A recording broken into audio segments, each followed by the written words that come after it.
Good evening, everybody, and welcome to our Northern Territory evening.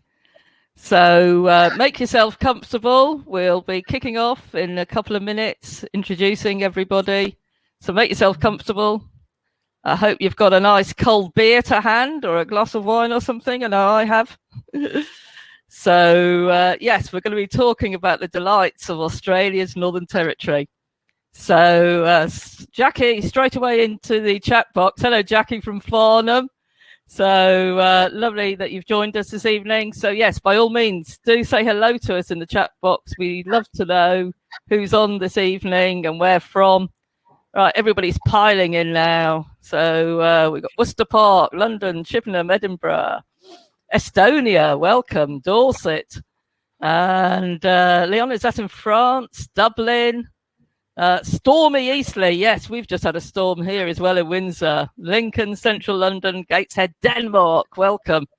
Dartington in Devon, Manchester. Somebody from Alberta, 11 a.m. here. Hi, Kate. Lovely to meet you. And Paul Titley says it's freezing in Keswick. Isn't it always freezing in Keswick? I shouldn't be rude.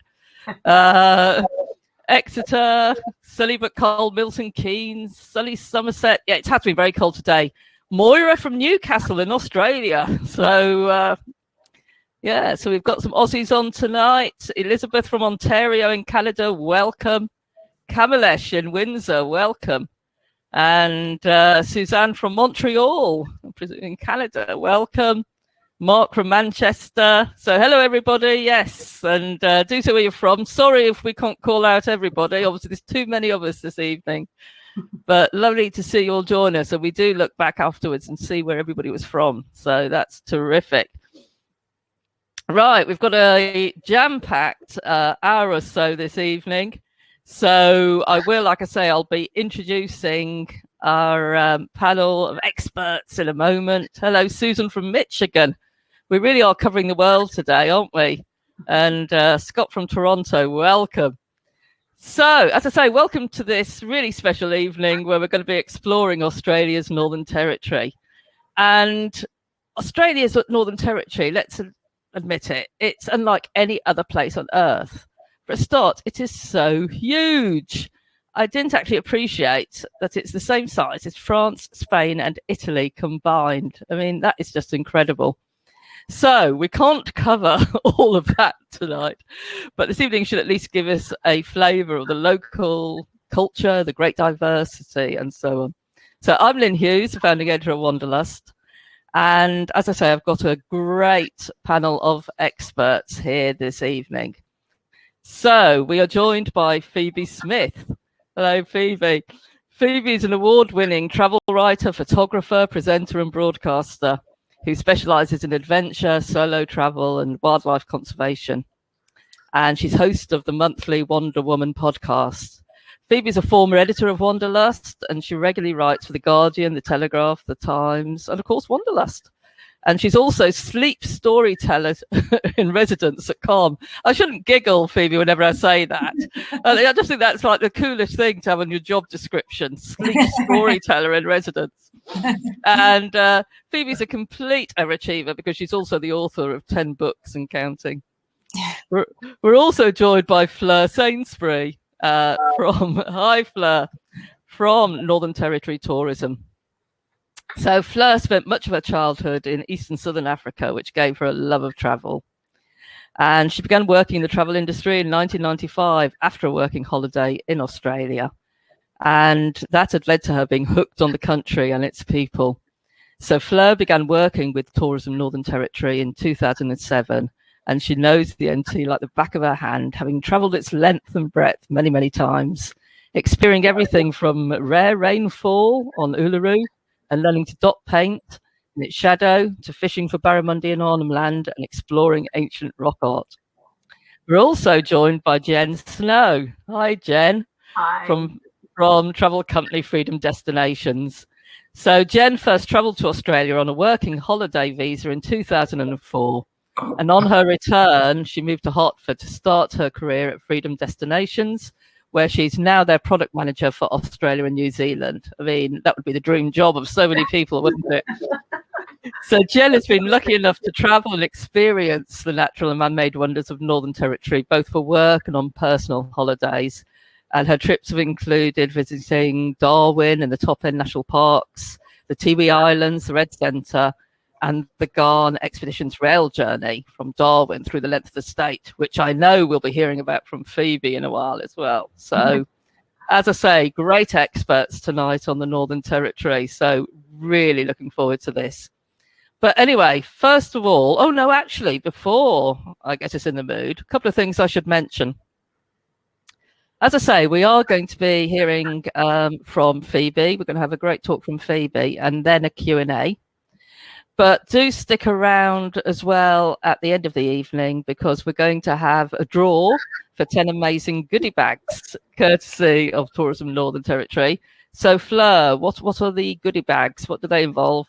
Thanks, Lynn. So yes, this evening we've got lined up for you some beautifully branded Territory goodie bags, which have some Darwin gin in, which is from Charlie's of Darwin, which is the Territory's first gin distillery. I'm yet to actually taste this either, so I'm very jealous of you guys getting your hands on some travel speakers, a beautiful brochure courtesy of Freedom Destinations, and some other little goodies that I won't just spoil the surprise with right now. But we've also got a great travel offer from you, Glen, I think, too, haven't we? Yes. Yeah.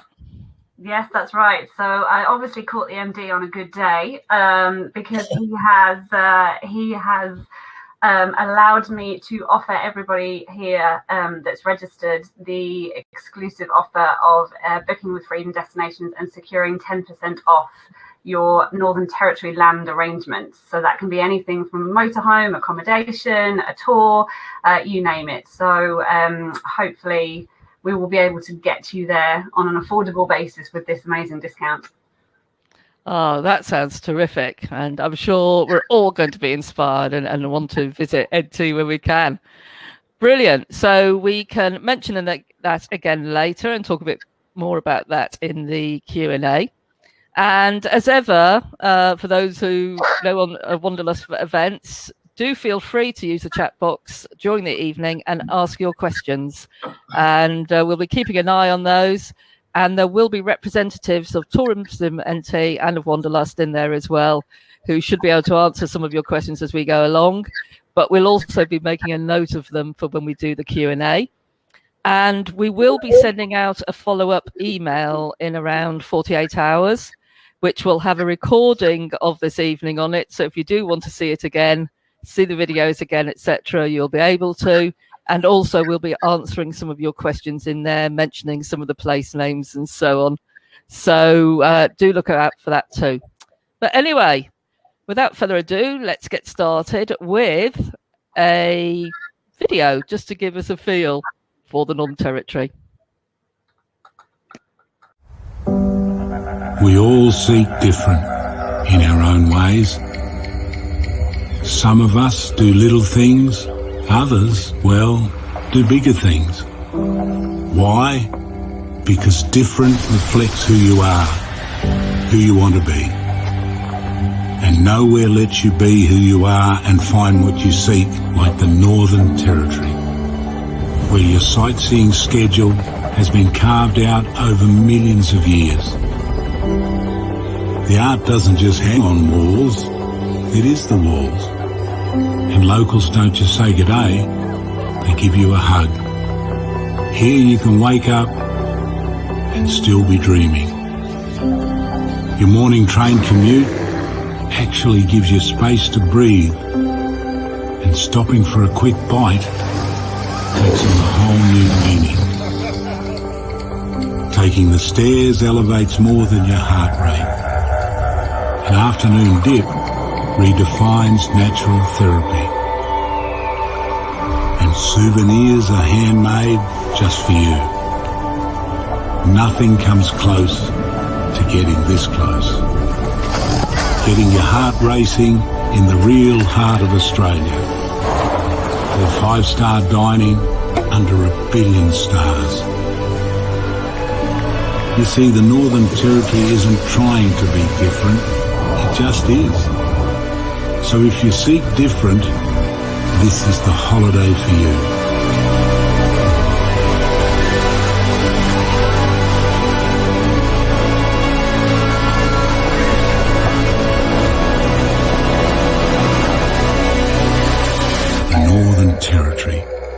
different in every sense. Oh, got serious itchy feet after that. I bet everyone watching has. Wasn't that amazing? Anyway, so while the Northern Territory has some iconic sites, incredible scenery, amazing experiences, as we just saw, a lot of the unique appeal, though, is in meeting the locals.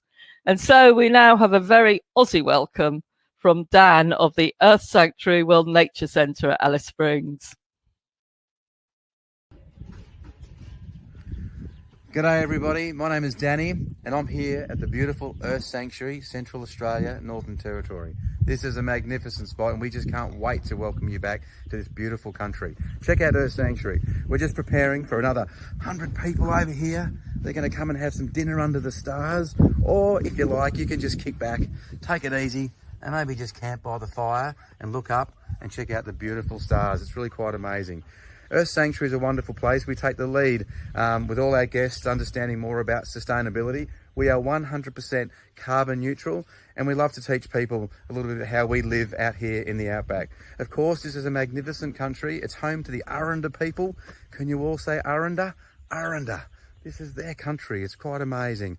And we'd love to teach you a little bit more about the people here and how they've survived for tens of thousands of years.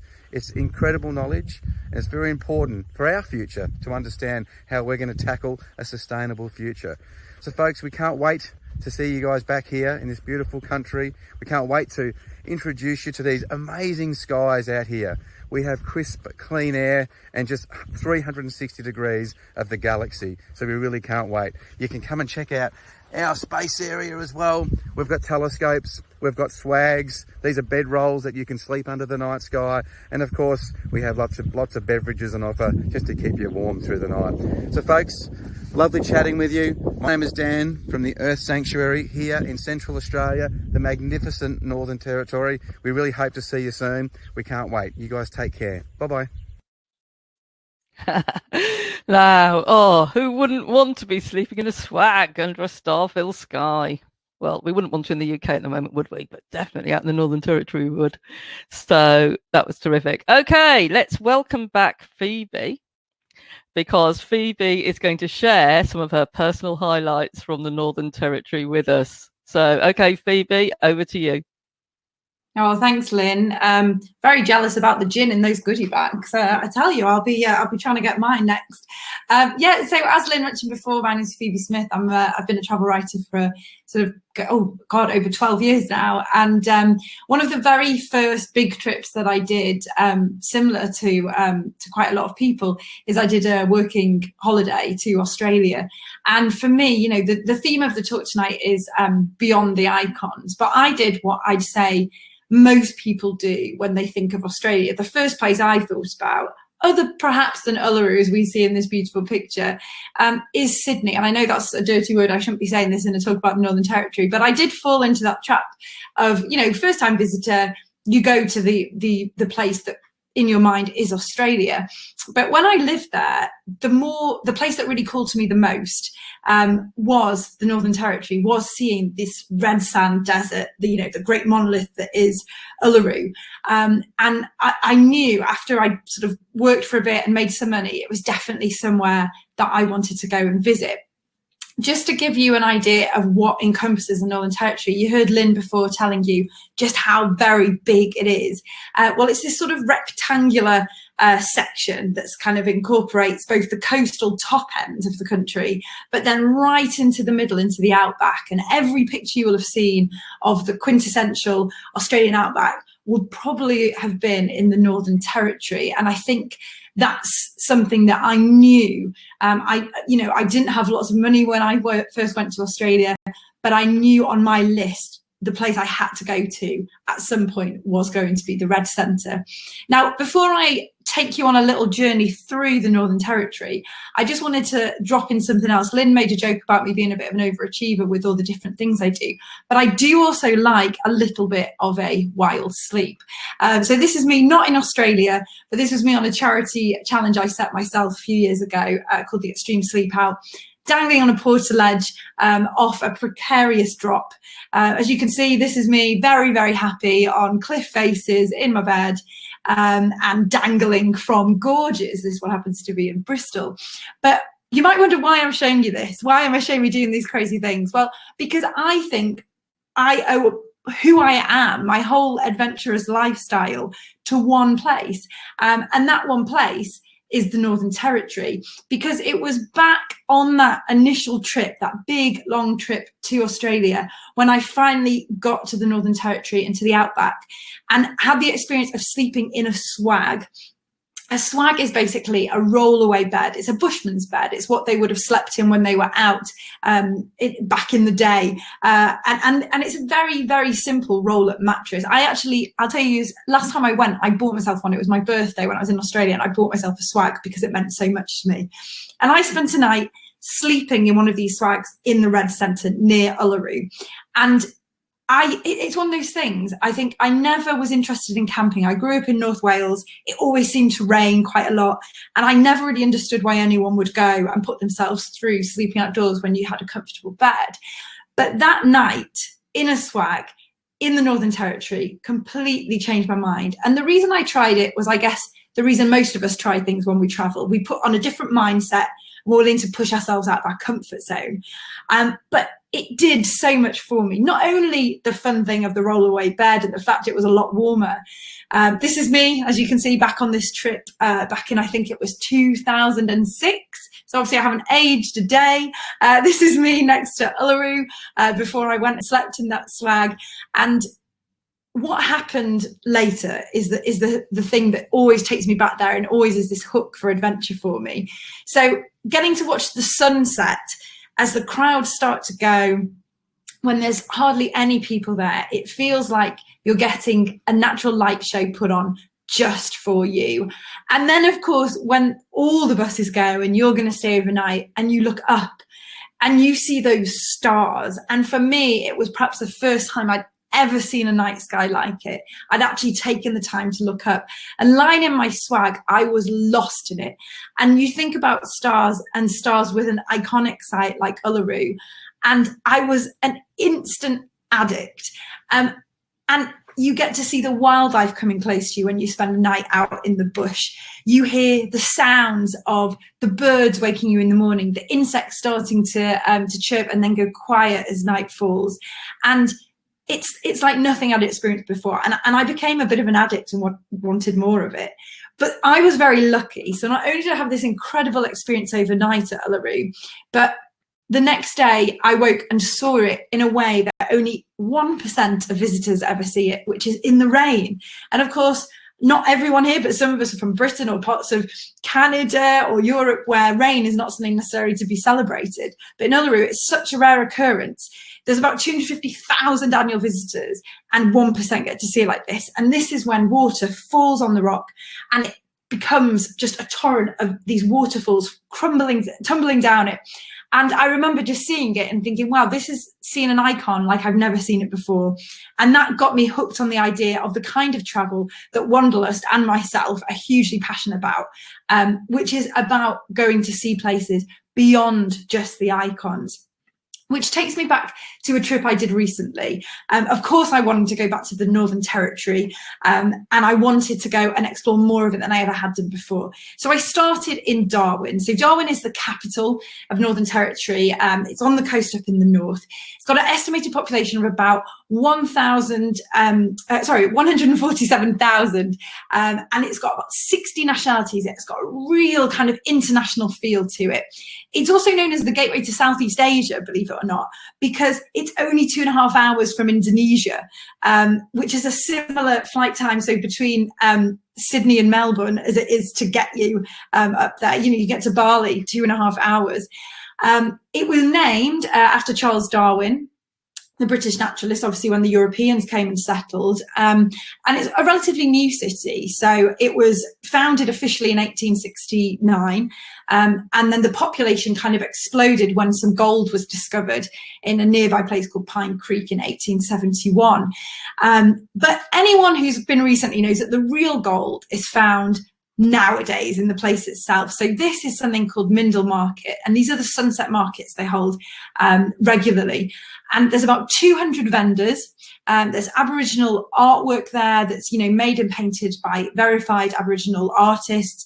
There's food stalls, which has some of the most amazing street food I've ever had. There's performers, and there's even your own money. You can get the Mindle Market money that you spend, and it all helps keep the money in this wonderful sort of independent feeling community. But it's also the name, the clue is in the name, it's sunset markets. And the sunsets that you get from this part, just outside the main city, is just breathtaking. And you get family and friends all gathering for picnics, to shop in the market, and watch this sunset. And when I did, I was struck by how all the buzz and all the noise from the market just suddenly melted away for everyone just to take in this natural moment. And this was iconic in a way that you would not necessarily think of and see, just the simple act of watching the sunset. But it just felt like you were part of this very special experience that felt very unique to this wonderful place. When I sat there, I started to think about the land beyond Darwin. And that's when I looked up on a map to see what the land was sort of directly north from there. And of course, that's when I discovered the Tiwi Islands. Not necessarily that well known, but the Tiwis, there's 11 in the archipelago, and they're about 50 miles north of Darwin itself. And you've got Bathurst and Melville are the main two that you would visit if you want to go. Basically, it was untouched by any of the European settlers for years. They knew it was there, but they were actually, when the first white person stepped foot there in 1705, they were quickly chased off. And it sort of, they tried to establish a colony, the British, but again, it didn't last. That was in 1824. And now it's still the best place to see Aboriginal traditions and culture and arts that have been left completely sort of preserved. And reading about this place and their customs and cultures, I had to go. So I took a flight from Darwin. It takes about 30 minutes. It's a plane so small that everyone has their own window seat. You arrive to the airport, which is effectively looks like a bus shelter covered in beautiful artwork. And I was picked up by a man called Thaddeus, who took me for a cleansing ceremony. So Thaddeus is a native Tiwi Islander who's also a tour guide there. And he took me straight away to be cleansed by the burning of eucalyptus leaves, because that's what they did to visitors to the island, to make sure you were leaving any demons you were bringing with you behind.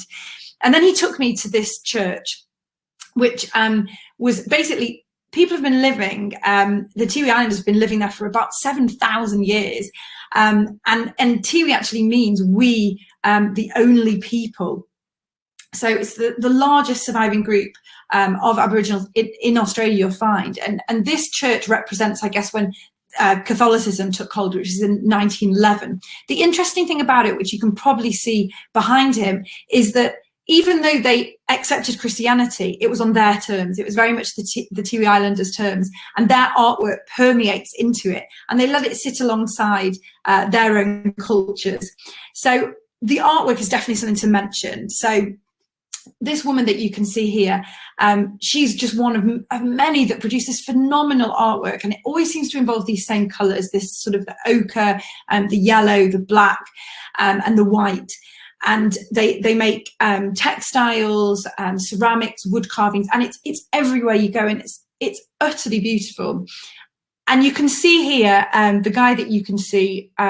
He was talking about, his name was Tobias, and he was explaining how everyone who is born a Tiwi Islander has a totem animal, and they're a turtle, crocodile, shark, and snake, and you inherit them from your father.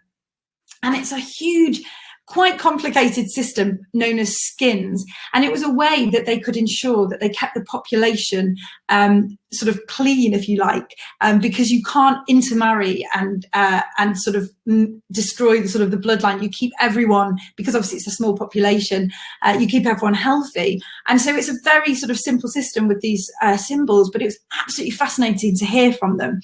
And the interesting thing as well is part of this kinship system means that you can't speak to your brother or sister when you get to a certain age. So even though Tobias was sat here with these women, one of them was his sister, but he couldn't actually look her in the face and talk to her. And they were explaining this system. utterly fascinating place. I could go on and on about this, but I'm aware of time, and I'm still just on the Tiwis, and there's so much more to show you. So they started doing face painting to show how they represent their totem animals when they do ceremonial dances. And then from there we went on and visited some art galleries and saw some other beautiful styles of the artwork. And what I found was the people, and you'll hear this about the Northern Territory in general, the people were so friendly and wanted to talk to you about the artwork that they did and why it was important to them. And the whole idea on the Tiwis is that tourism is really, really key to get people to engage with the locals, and the locals to actually keep maintaining their way of life and their cultures and traditions by it becoming something that they can talk about and educate people about. It's a way of life that needs to be protected, and there was only a handful of people on this tour. I think it was about 4 of us. On the way back to the airport, I remember Thaddeus was talking to us about his childhood there, and then he suddenly saw something in the bushes, told the driver to stop, and ran and had to pick up this frilled-legged lizard to show us one of the tricks that they had to all do to kind of prove their manhood as they were growing older. And it's just this very much people who are very much part of the landscape and the place that they live in. So I was utterly blown away by that, and I wanted to learn more. And I think the thing about the Northern Territory is the place to learn about the Aboriginal culture, and have people very warmly explain to you anything that you want to know about it, and actually feel that they want to tell you and you're part of it. So from Darwin, obviously it's the Lara or saltwater people who are the traditional owners of this area. And so I signed up to something called Pudakal Tours, run by this lovely man, Graham. And he basically is doing a very similar thing. He wants to educate people about the culture of the Aboriginal people in the area.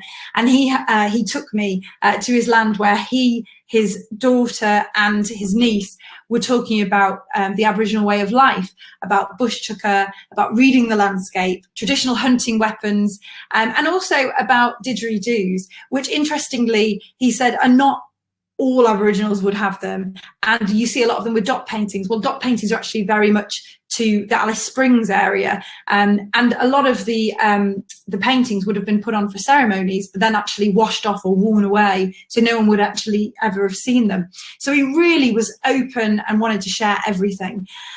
From there, he said, you have to come and see these wetlands. So we went to Corroboree, Billabong.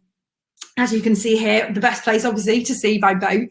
And he was telling stories about growing up in this area of the bush. It's also an amazing place for bird watchers. So you can see here, this is called an Australian darter or snake bird. And it's known for their long neck, if you can see the adult there. You can also see its chicks that it had just been feeding. And what's really cool about them is they actually go into the water, and you normally see their neck sticking up because they soak in the water between their feathers to lose their buoyancy, so they can actually dive for food to feed their young. You know, they were just one of the amazing species to look at. There's also the Jabaru, which is a black-necked stork. Interestingly, this one we know is a male because the females have a yellow eye, and that's how you can spot them. All this information got from Graham, and they're about 1.5 meters in height and 2.5 meters wingspan. So they're a big bird. But they're not the only wildlife you'll see there. You can probably, with the eagle eye, spot that you can see a saltwater croc amongst the feathers friends here, and another one here basking in the warm sunlight.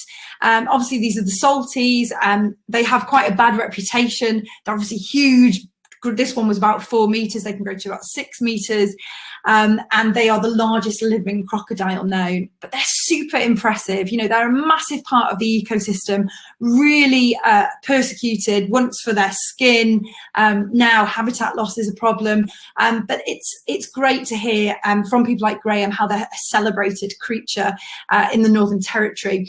I was so inspired by what he said that I then signed up to go and do something I never thought I would do. And this was the Crocosaurus Cove. They call it, not to scare you in any way at all, they call it the cage of death. There is no death. It's a very, very safe cage that you can make out the scratches on the side of it from the crocodile teeth.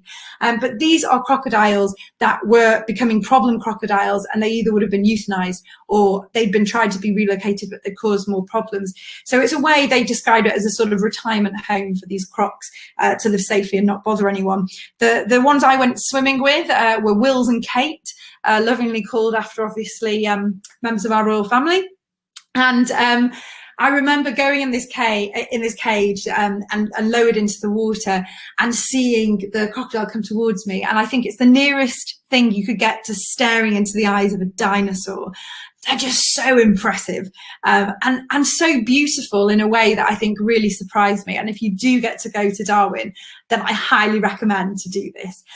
But after all this excitement of the wildlife and the crocodiles, I wanted to see more of the Northern Territory. But I did want to, there's a road that runs north to south, which is called the Stuart Highway, or it's nicknamed the Explorer's Way. But I decided I wanted something a bit more sedate, so I was going to let the train take the strain. And this is the Garn, so the ultimate in luxury, the easiest and best way to cross the outback. I'll just show you a quick picture of the inside of the cabin. So as you can see, all very lovely and very spacious. I'll also show you that, yes, you do get your own loo, because that is something that people don't often mention, but it's important to tell you as a highlight. And I went for a 3-night experience, which had 3 stops. And obviously, I'm going to talk about one of them is in South Australia, but I'm going to talk about the 2 that I had within the NT. So the first one was Millock National Park, which people may have heard of as Catherine Gorge. This is the area where the outback meets the tropics, so you can see lush, verdant green, but obviously as well with these sandstone cliffs.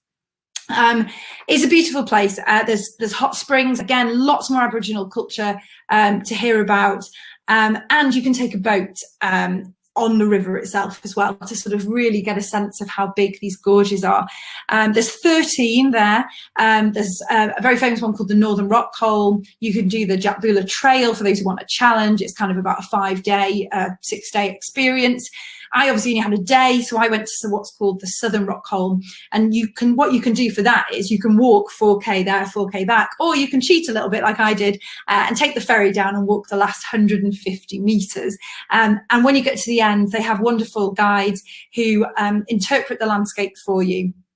Talking about the traditional lands of the Dago Man and the Wardaman Aboriginal peoples. It's where they would converge along with the Jawan. And Catherine has been a meeting place for these different peoples for thousands of years. And you'll hear about the Dreamtime stories. Paintings on the rocks will be interpreted for you. And there's even a tale of some star-crossed lovers, which I won't ruin for you. And there's a spot to swim in at the end. And I must mention that even here, the insects are fascinating. I was absolutely enraptured to see this red dragonfly, which is called a Scarlet Percher. So everything's fascinating there. This one's a male, in case you're wondering, because it's got no yellow on it. But after this, I headed back to the train for good food and to find my cabin. Obviously, had been transported into nighttime. And I tended to fall asleep with my blind open so I could watch the sunrise and see the scenery change before my eyes. When I did wake up, I was in probably the home of the Garn, Alice Springs. And of course, the Garn train was named after the Afghan Express, it was called, after the Cameleers, who basically travelled by camel to sort of establish a trail into the red centre of Australia around 150 years previously. So Alice Springs is roughly at the geographical centre of Australia, equidistant between Darwin, the capital of the NT, and Adelaide, the capital of South Australia. And it's surrounded by the beautiful McDonnell Ranges, where you can do something called the Lara Pinter walking trail, 223 kilometres, just in case you're thinking it's just a day stroll. It's definitely not. And it's a very important place for the RNT people who live there for, they think, around 30,000 years. It was because of a permanent water hole that it became a base when they were building the Australia Overland Telegraph Line, which connected the 2 capitals I mentioned and onward to Britain to allow really good communication. And that's something you can go visit the telegraph station, which I'll talk about in a minute. But it was actually gold discovery, like many places, that changed this the most in around 1887. But again, the real gold is the colour of the sunset and the beautiful wildlife. So these little joeys are from the Kangaroo Sanctuary, which is near Alice Springs, run by the very charismatic Brolga, who they made a TV show about recently. But as well as the kangaroos, there's thorny devils. You must look them up. I don't have pictures of everything. There's brush-tailed bettong, which are a tiny marsupial, wedge-tailed eagles with giant wingspans. And of course, camels. This is the place where they have the annual Camel Cup that's raced through the dried up tarred riverbed. Or of course, you don't have to race, you can go take a leisurely journey of your own. But what I decided to do was, I'd been lucky enough to experience Alice before, and I wanted to go back. I know we're talking about not just the icons, but I wanted to go back and see the icon I'd seen all those years ago in a different way. So I took a flight, and the flight takes about an hour to go from Alice to Uluru. And over the way, I started to see the place in a new light. The McDonnell Ranges from above look utterly incredible. Beyond them, you can see these folded mountains. These are around Finke Gorge National Park.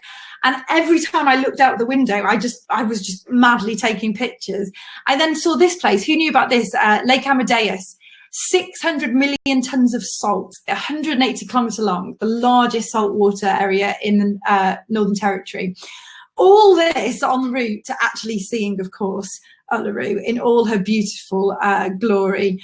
But again, coming back and seeing this icon, no sleep out, I'm afraid. But for me, this view was fine, but I loved seeing Uluru just kind of like a watermark behind Katajuta, or some of you may have heard of it called the Olgas, which I find so impressive. They remind me of the knuckles of a giant just kind of gripping at the sky from below, and just the way that Uluru's just in the background, like I said, like a watermark. After such an amazing revisit to the icon, we headed back to Alice Springs and the old telegraph station and had a meal outside with the fires going and a big barbecue. And I have to admit, I was super tempted to stay outside to relive that beautiful overnight experience I had all those years ago. But of course, I had a train I had to catch south. I mean, clearly, that has been a whirlwind tour of the NT. But I am longing for another visit, as I'm sure many of you who've either been before are, or those who've never been before are probably longing to go and see it. Every time I've been, I've added another place to my wish list. And I hope that hearing about my adventures tonight has helped add to your wish list as well. And just remember, when you do go there, while the icons of the outback are with every visit that you'll make, always going beyond them is the place where you'll find the real gold of the Red Centre. Thank you very much for listening to me. Oh, thank you, Phoebe. I'm so jealous. I want to go. Oh, gosh. There's so many questions I could ask you. Oh, and I love the idea of the retirement home for the crocodiles. Yeah. So much I could ask you. I'm bursting with questions. But I think as we've got a lot to cover, we will invite you back in a few minutes for the Q&A. No problem. And ask you then. But thank you. That was terrific. Thank you. Oh, wasn't that great? I mean, what a whirlwind tour. There was so much information and inspiration in there. So that was cracking from Phoebe, who, as I say, will be back in a few minutes to take questions. So next, we are going to have another short video, because one of the things that obviously Phoebe touched on, and, you know, getting beyond the icons, meeting the local people, getting to understand the local culture. And so the Northern Territory Tourism Board has actually got a few videos that show a bit of an insight, a bit of a local's guide to different areas of the Northern Territory. So first of all, we are going to take a look at a local's guide to Millock Hill in Arnhem Land. So let's take a look at this. For me, like, I used to live here. I used to stay with my grandparents and my parents. Stay on the other side of them. Alagachira there.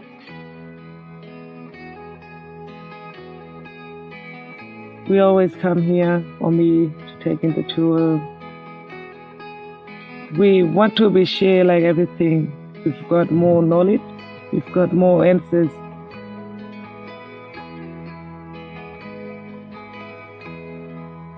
That we always come here.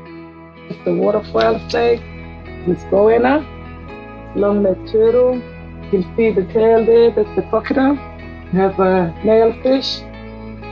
There's also pellets they find out in the bush. Clay, they have to go and find in the mud place. Some other paintings tell us the stories. Some other paintings, it is telling us how to hunt.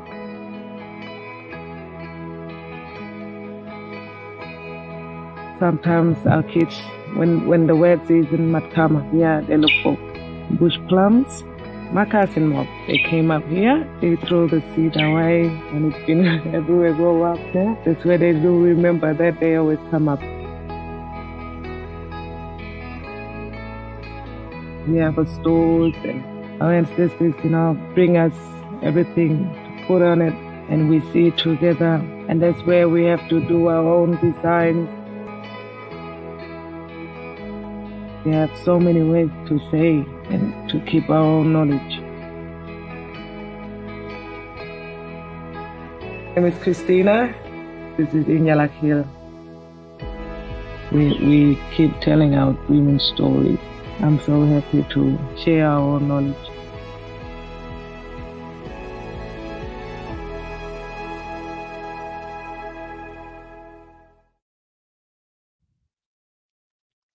Thank you to Christina there. So can I welcome back Fleur from the Tourism Board and Jen from Freedom Destinations.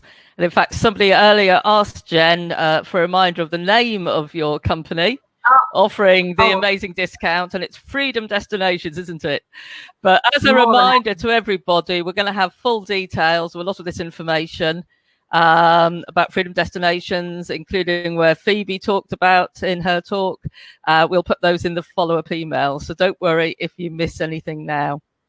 But anyway, thank you, Fleur and Jen, for joining us this evening. Now, Fleur, what I just loved about that video was, first of all, rock art, which always gets me excited. I mean, I would love to go and see that. But I also love the fact that the guide, and of course, Wanderlust has a whole thing about guides. We do guide awards and so on. It was lovely to see an Indigenous guide. How common is this, and what can we expect, regarding Indigenous tourism in Northern Territory? Thanks, Lynn. It's actually really common. There's a lot of businesses that are Indigenous owned across the territory, not just in Arnhem Land, but across Kakadu and through Darwin. You saw in Phoebe's video the guys from Typical who run their operation in the Mary River region, and also down into the Red Centre. Even Ayers Rock Resort, for example, is Indigenous owned. You wouldn't think it, but it is. So guiding by Indigenous people is quite common. And I think it's really important, if you can find an Indigenous guide or a company that has Indigenous guides, to use those, because you're getting that storytelling, that insight, and that real connection to country that I don't think you can get that easily from someone who isn't from the territory. There are a lot of Territorian guides who are non-Indigenous also, who have amazing stories to tell, and who are have sought permission from the Indigenous owners to tell those stories on their behalf. And I think that's also really special. So there's lots of ways to interact with that culture. Absolutely. Now, in Millock, I know, as well as being known for the rock art, it's also known, isn't it, for being a great centre for arts and crafts? It is, yeah. So down in the town of Gumbalanya, which sits at the foot of Millock Hill, there is Millock Arts, which is a very well-known art centre. And they are very well known for their weaving and their textiles. Last time I was there, I bought this beautiful bag. So there's that kind of stuff, as well as all the paintings and the yadaki or the didgeridoos that you can purchase as well, if you like. So yeah, resident artists, they live in the town, and they spend their days at the art centre, sitting round together, normally communally painting. And so it's great. You can just sit down on the floor with them, have a bit of a chat. They'll tell you about what they're painting. And it's a really great interactive way to purchase authentic art at an affordable price without paying through the nose in a city gallery for it. Oh, totally. Now, Jen, Phoebe, I think, captured everybody's imagination when she talked about Tiwi, for instance. I saw there was a lot of comment going on in the chat box. So you've been there, haven't you? And yes. No, I was lucky enough to go. Probably a couple of years ago now, probably 5 years ago. But the thing with the Tiwi Islands is this sense of art and the pride of the art and the joy in communicating using all these natural materials, and Tiwi art in particular around Australia is quite well known and quite in demand. So it's beautiful to actually go to the place where this originates from and actually to see the artists crafting these amazing works. And I actually have a little Tiwi bird here that I bought while I was there, just a little fella that has remained with me. But it's so beautiful, just the fact that they use sort of all the natural materials to create and almost represent their love of the land. And the great thing about this is it's such an undiscovered area. It's only, in terms of tourism, it's only really come on the map fairly recently. So they're just so enthusiastic to show you their culture and for you to experience it firsthand. And by the time you've been, you really feel like part of the family and part of the community. And it's always a sorry goodbye when you have to leave. But yeah, definitely well worth a visit. Oh, sounds it. No, I haven't commented on your top this evening. I mean, that top just says Northern Territory. Please tell me you bought it there. I can't. I'm gonna have to deny it. No, it's actually not Northern Territory, but I saw it and it reminded me of the Northern Territory, which is why I purchased it and wore it tonight. Yes. Oh, absolutely. I mean, those colours, I mean, you know, because obviously we think of the reds, for instance, don't we? I mean, it just looks so spot on. I mean, you know, to me, I don't know, that looks red centre somehow or something. It just looks incredible. Yeah, I think that's the great thing about the Northern Territory. It's probably one of the best areas of Australia that I associate with colour. You know, you think of the reds and the blues and mixed with the lush green, and it's probably one of the most colourful states. Fleur, I'm sure you would agree. I would, of course I would. Yeah, no, it's vibrancy. It's got a very clear light. Photographers love it for that reason. It's light is incredible, and you saw in Phoebe's videos the sunsets, certainly from Darwin, being west facing, are just spectacular. So yeah, absolutely. And somebody also in the chat box commented about the sunsets, and the Olgas are even better. So really good there so too. lots of competition going on in the Territory for the best sunsets. No, talk about the colours and those reds. Going back to the red centre and so on. I mean, I was a bit naive to, you know, because we all think of it as desert. But I'm going to introduce another video now, because actually what I didn't appreciate was that there are so many water holes down there. So let's just see another video about the water holes down in this. You can completely put yourself in aeroplane mode and switch off, and nothing else matters.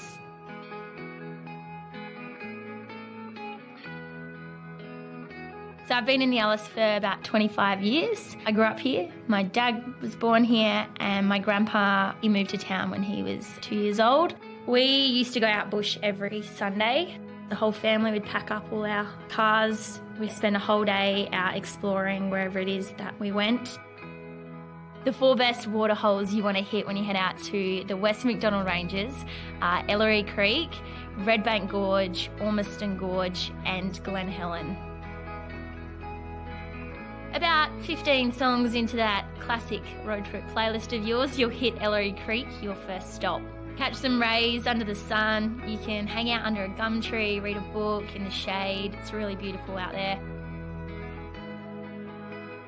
Next up, you've got Glen Helen. Driving into Glen Helen, you're met with the incredible West MacDonnell Ranges that are just huge, and the facade, like the exposed red rock, is just beaming down upon you.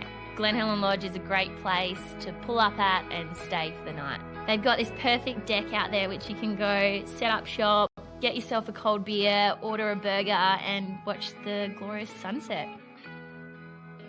You can walk along the creek bed down to Glen Helen Gorge, and you're walking through these beautiful large reeds, and at the end you come to the waterhole, which is incredibly tranquil, and you feel like you're standing in an Albert Namatjira painting. You can understand why local Aboriginal artists use the colours that they do in their artworks, because you're there, you're amongst it. Waking up, you're going to want to get up early because there's still so much more to see. About a half an hour's drive down the road from Glen Helen is Bank Gorge. If you're lucky enough to get there, be sure to swim out down through the crevice between the rocks and just look up. It's spectacular. Ormiston Gorge is definitely an outback beach right in the middle of the Red Centre. Bring the footy, you can bring your cricket set, bring the esky down and you put your togs on and set up for the day. There's a feeling that you're a part of something so much bigger than your day-to-day life when you go out and swim in these special bodies of water, and it's so important to acknowledge that these are really special lands that we're on. I'm Tamlin, and this is my guide to the Red Centre's waterholes.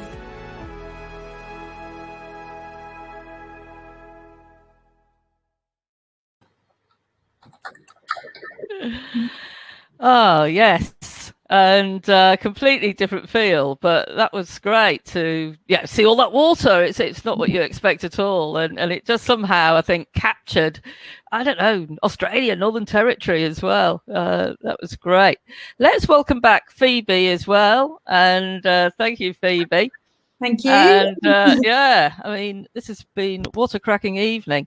Can I just reiterate to people watching as well, we are going to be sending back out the recording of the event. We've had a few people asking about it again. It goes to everybody who registered. So you will be getting that follow-up email, and in it we'll have the recording.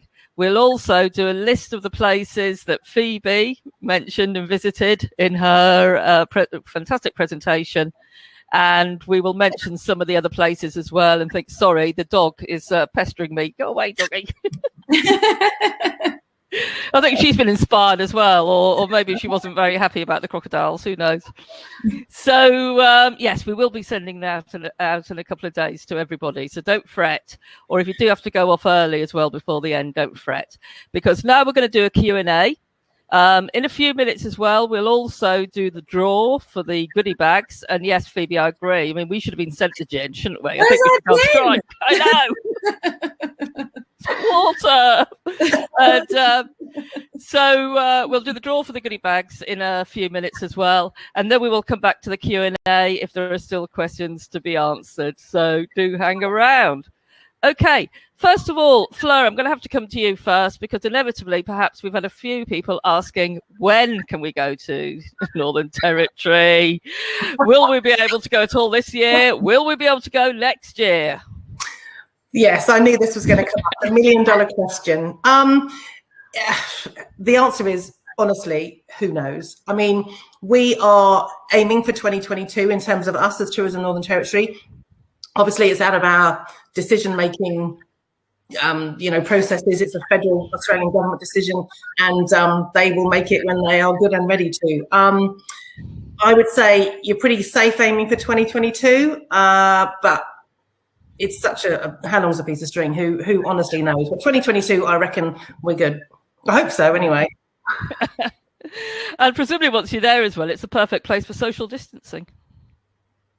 That's absolutely what we've been telling everyone. I mean, you've got a population of, 200,000 across the whole territory. And as you said earlier, Lynn, it's 6 times the size of Great Britain. So, you can easily spread out, and it's a great self-drive destination. So if you don't want to get on a tour bus with people, if you don't want to, if you don't want to mix, hire a vehicle, hire a camper, hire a car, hire a 4-wheel drive, get out there, great open road, fresh air, amazing nature and wildlife on your doorstep. What's not to love? I mean, it's super easy to do. Yeah. Oh, terrific. Now, Phoebe, gosh, so many things were crammed into yours, but lots of people were commenting on the crocodiles. I also like to, me, I like to give so much in my talks. I can't just one thing. I'm glad we knew the sex of that insect, whatever it was, as well. That's quite important. Information. It's a little thing, but you can now go to the NT and look like an absolute expert by looking at a red dragonfly and go, there's no yellow on that, that's a male. Yeah, exactly. Now, obviously, when you travel, you very much go by yourself. What's it like as a solo traveller there? I mean, is it okay to get around by yourself? I mean, I certainly found it was. When I did a mixture of walking around myself in places like Darwin and Alice Springs, including going to the middle Sunset Market as well. I went by myself. There was no harassment. There was just everyone being absolutely lovely and chatting to the different vendors and the performers. You know, obviously I like to use guides when I go to places like Catherine Gorge, or, you know, using the experience of someone like Graham when we went to the Billabong to learn about not just the birds and the crocodiles, but his experience of growing up in that kind of bush. So yeah, I honestly, I think Australia as a whole feels absolutely fine for a solo traveller, and the NT, everyone is so welcoming and warm. And you know, the Tiwi Islands, like Jen said, you know, it does feel like you very quickly become part of that community. It's quite small, but people kind of recognise you later on in the day when you pop up somewhere else, and you always feel like, oh God, I haven't said goodbye to that person. And everyone just seems to kind of look out for you. And I think everyone, it's one of those places you get out what you put in. So if you're interested and you want to talk to people and you want to ask questions, they want to share it with you as well. So yeah, absolutely. As a solo traveller and a woman solo traveller, I've feel safer. Wonderful. So Jen, what would you suggest for somebody as a typical itinerary? You know, somebody's going to go over there. How do they start? Where should they be thinking of going? And obviously not just doing the icons as we know, but they want to really get to meet people, do some of the things that Phoebe did. Absolutely. No, the great thing about the Northern Territory is the accessibility, and I think we Phoebe touched on the distance from Indonesia and Singapore in particular, so it can be easily incorporated. You can easily incorporate a Singapore stopover and then be within Darwin within a couple of hours. Obviously, initially base yourself in Darwin. Darwin's a very unique Australian city. It's like unlike any other Australian city. It's got that mix of that relaxed outback feel, but still having the metropolitan vibe. But you know, you see people just walking down the streets in their flip-flops and shorts and with a beer in hand. It's very Aussie and very relaxed. And I think it's one of those destinations that as soon as you arrive, as soon as you land there, you know you're in Australia. So yes, base yourself in Darwin for a couple of nights. There's lots to do there. We already discussed the crocodile experience, but you've also got the Royal Flying Doctors Museum. Darwin actually has an interesting World War II history as well. So it was bombed during the Second World War. So there's actually a museum where you can experience what it was like in the bombing of Darwin and the impact that it had. And so that's why it is a very new city as well as various cyclones. It was obviously damaged in the Second World War. So Mindel Markets is a must as well. And then you invariably have to go to the national parks, Kakadu, Litchfield, and obviously the Tiwi Islands that we've discussed. Litchfield's only an hour and a half away. So these places are very accessible, and that's the beauty of it. Easy self-drive by either two-wheel drive or four-wheel drive. And then Kakadu, I would recommend probably a little bit longer. Litchfield you could do in a day. Kakadu National Park, I would say, to fully experience the wonder of it, a couple of days, and as Phoebe said, using a local guide, because the stories that you get just brings the park to life. You know, the landscape is beautiful in itself, but when you hear the stories behind it and the significance, it's a very spiritual experience, and one that you really, you know, you rarely get just from looking at a landscape, to bring that landscape to life and to hear the importance of it to the Indigenous people. Ideally then I would travel on the Glen. The Glen is one of my most favourite experiences, and I always say when I die I'm going to have a flashback of my Glen because that's my happy place. Just watching the Northern Territory become a moving postcard outside your window from dusk till dawn, and like you, Phoebe, I didn't close the window. I didn't realise there were also station stops in between in the middle of the night, but that's beside the point. But I still got to see the beautiful sunrise and sunsets, and the colours as well are just immense. And then travelling to the Red Centre, obviously you've got your classic Ayers Rock, Alice Springs, and I think people don't realise the distance between them sometimes. You know, it can take 5 hours to drive between Alice and Ayers Rock, and I think that's the other thing that the Northern Territory represents is distance, and you can have adventures in between these destinations. It's not about just getting from A to B. As we saw through the waterhole video, there's some beautiful spots that you can travel to in between and take your time. This is the state that you can really take your time in, meander through, experience, immerse yourself in.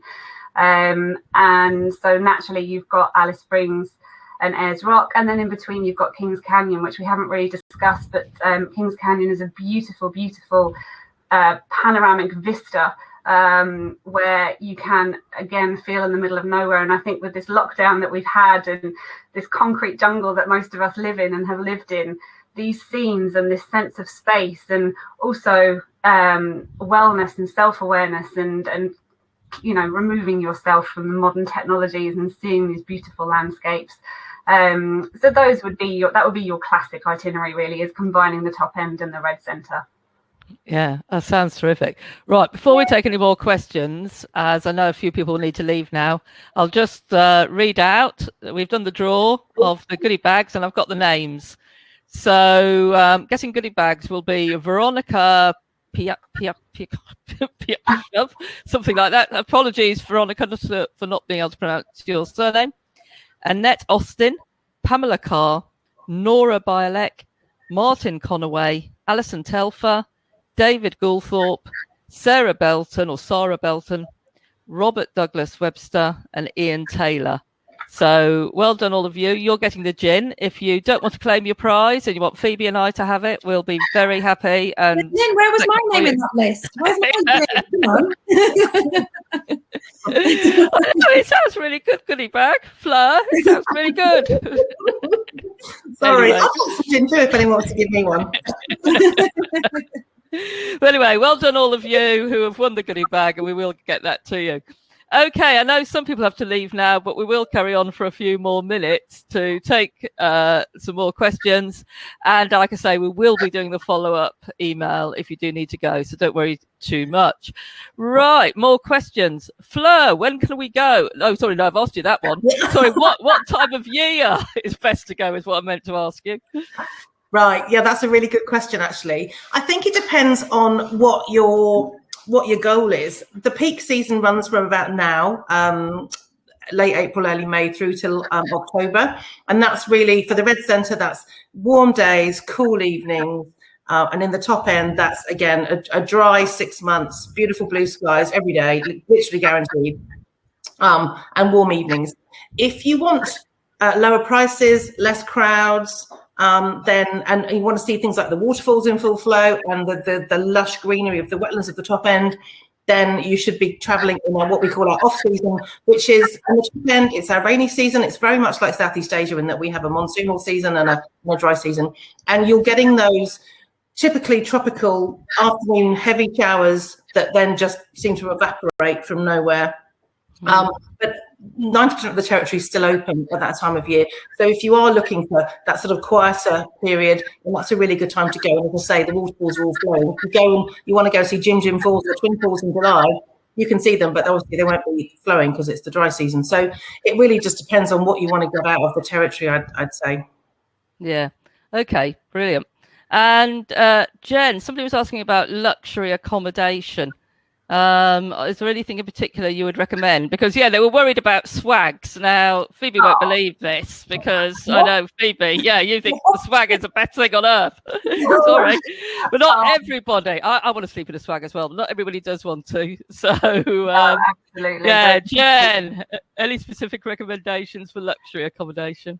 Absolutely. I think the great thing about the Northern Territory is the luxury accommodation that is there is so distinctly of the place. So we're not talking sort of 5-star luxury gold. It is more authentic luxury for the Northern Territory. So for the Red Centre, for example, probably the most famous would be Longitude 131, which is based in Ayers Rock Resort, which is beautiful. I can't even describe them as safari tents because they're too beautiful to be even described as tents, really. But you've got an all-inclusive stay there, which includes all your tours and personal guides and personal pickup from the airport. And then you literally have a rock-facing tent with a daybed outside and a little warm fireplace you can roast your marshmallows on and then lie back and look at the stars. So for that sort of authentic experience within the Red Centre, Longitude is definitely one to look at. Up in the top end, you've got Bamaroo Plains, which is on the Mary River floodplains. And again, that's using this sort of authentic suite style but intense, and that's actually on a working buffalo station. So this is what I mean, it's sort of incorporating luxury within the landscape. There's also, it's not so much swag and luxury, but within Kakadu, Corinda Lodge has just launched a glamping tent range, so you've got that in between to have that raw, authentic accommodation, but also with a tinge of luxury. So yes, it's a very different style of luxury, and it's one definitely worth integrating within your itinerary. And you can mix and match. That's the perfect thing. So you could be in a swag 1 minute and a luxury tent the next. Can I just add to that? After spending several nights out in a swag, I went and stayed in actually a really lovely hotel in Darwin to like treat myself. And I woke up in the night and I saw the light from the alarm clock, and I thought the moon had turned red, and I was completely confused where I was. And I was like, it took me a good minute or two to work out I was now inside and I was in this lovely hotel. So yeah, definitely mix and match is good, but just keep wits about you. Well, Phoebe, I was going to ask you if there was anywhere you would recommend that you stayed. I mean, presumably the Garland train itself. I mean, that looked incredible to sleep on. Do you know, I loved it because I love the idea of moving while you're sleeping. Yeah. I love the idea of someone else doing the driving, especially in the outback. And, you know, going back to the question of going on your own, I think if you are going to drive the outback, that's where it just pays to be able to at least tell someone, or have an itinerary in place that you know maybe the next place you're going to stay. Whereas all that's removed if you go somewhere like the Garn, and someone making your bed up for you. I mean, that's an unusual luxury that, you know, I wish I could take some of the staff back. And the food you have mentioned on the Garn is just... It's amazing. I think I ate more food than I ever have done in my life on the Garn. There was always, and you'd come off the train and you'd go see something, and you'd come back and they suddenly cooked more stuff and was thrusting like champagne in your hand, and it was ridiculous. But yeah, definitely a treat after. You know, I suggest a week in a swag and then go on the Garn to celebrate. Yeah. Oh, that sounds good. So, how many days does it take? Sorry, I'm sure you mentioned it, but on the Garn, and if you were going to do a few stop-offs. So you can do different, I think obviously you can jump in and sort of say if you want, Jen, but I know that there's different options. There's like an adventure one, which is, I did the longer one. Obviously they go between Darwin and Adelaide. And it just, if you go on the longer one, it means you actually stop at the places and can do a full day's thing. There's different excursions you can pay for, isn't there, Jen? Yeah, so the journey that you're talking about, the adventure one, is actually called the Garland Expedition. There you go. And it's quite a relatively new product, it's only a couple of years old. And that we call it's sort of a land cruising experience. It's like being on a cruise, but on land. So you as you say, everything is taken care of for you. Got all your obviously your cabin accommodation, all your excursions, the food is just, as you say, to die for, and it's all inclusive, just to mention. So all your drinks are included. So all that Darwin gin you can have on the track. There was no Darwin gin, Jen. I still not tried the Darwin gin. That one runs from April to October 2022.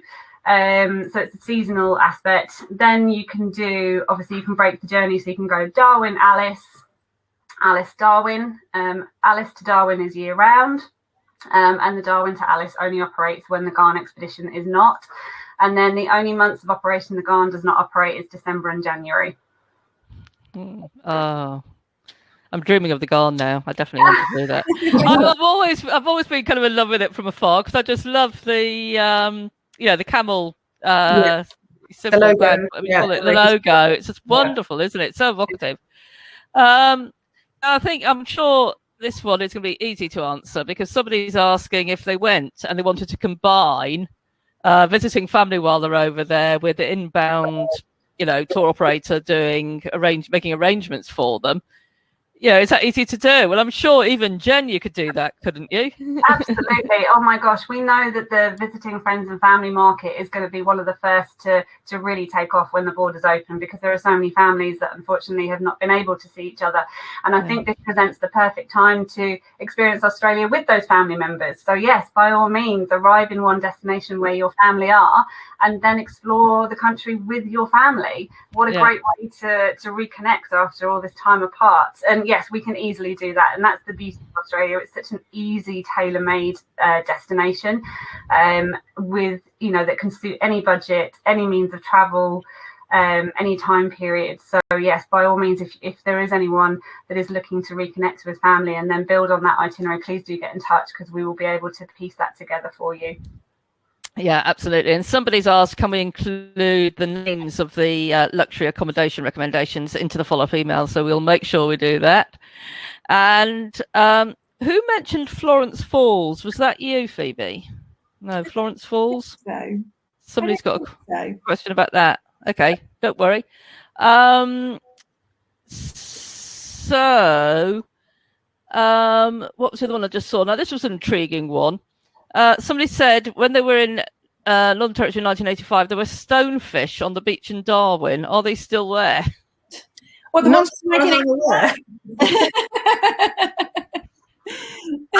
I've never encountered them on the beaches. Obviously, Darwin's full of beautiful beaches, but no, I've not encountered stonefish. So that's not something I can't really answer that, I'm afraid, because I've never heard or seen of them, actually.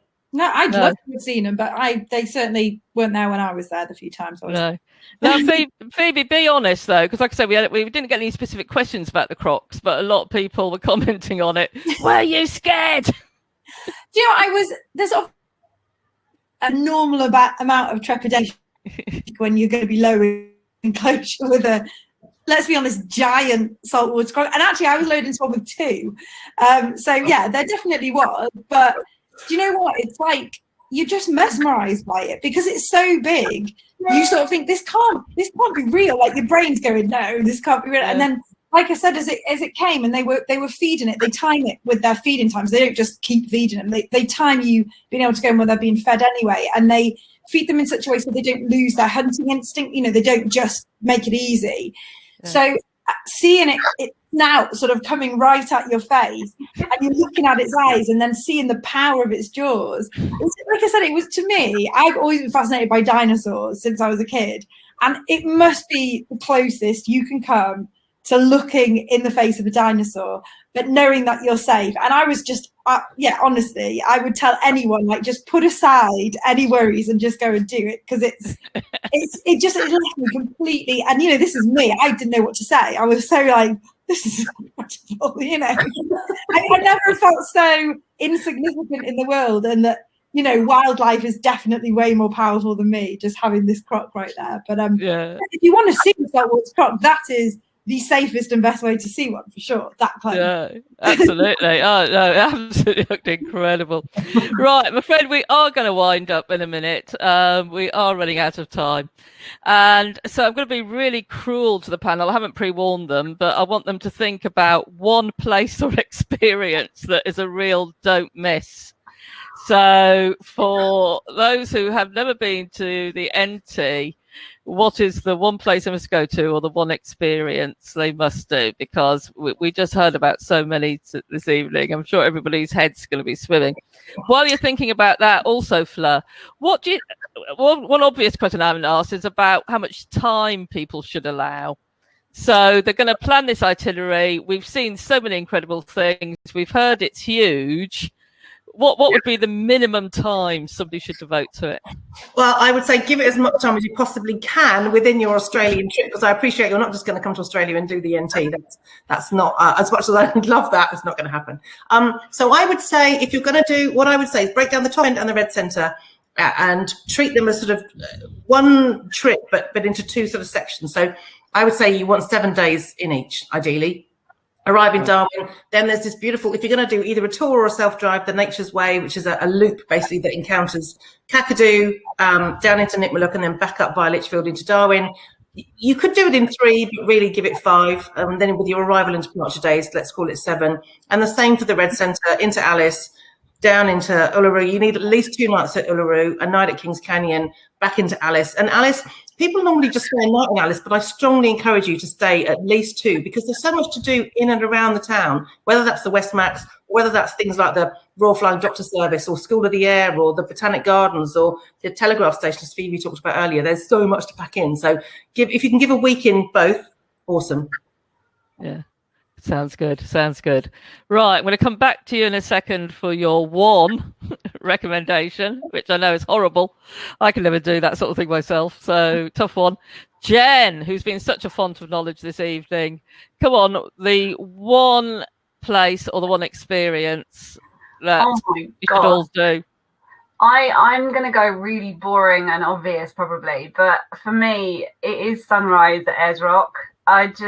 For me, just sort of waking up complete pitch black and then being driven into the middle of nowhere, and you can't see the rock to start with, so you know it's also pitch black, and then all of a sudden, you know, this immense silhouette of color and you know, a kaleidoscope of color just emerges, and as a photographer, it's just a dream, and it's just that spiritual moment where you feel so small in the world.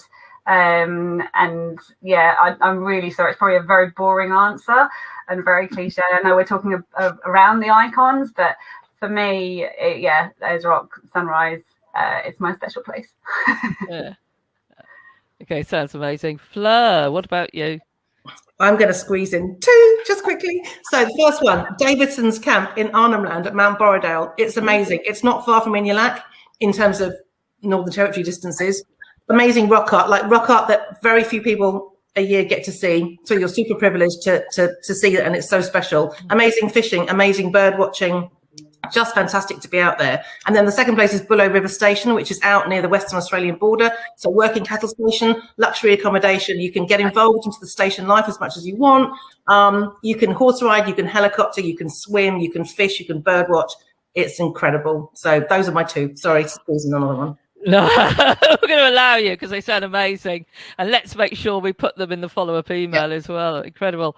Okay, Phoebe, what about you? I know this is going to be tough, but what would you say? Well, the gin distillery in Darwin quite no. No, I mean, I'm lucky because I've managed to talk for like 20 minutes about all my favourites. But I would definitely say that I completely fell in love with Darwin. And I would definitely suggest, you know, like I said, it feels like Australia, but completely different from anywhere else in Australia.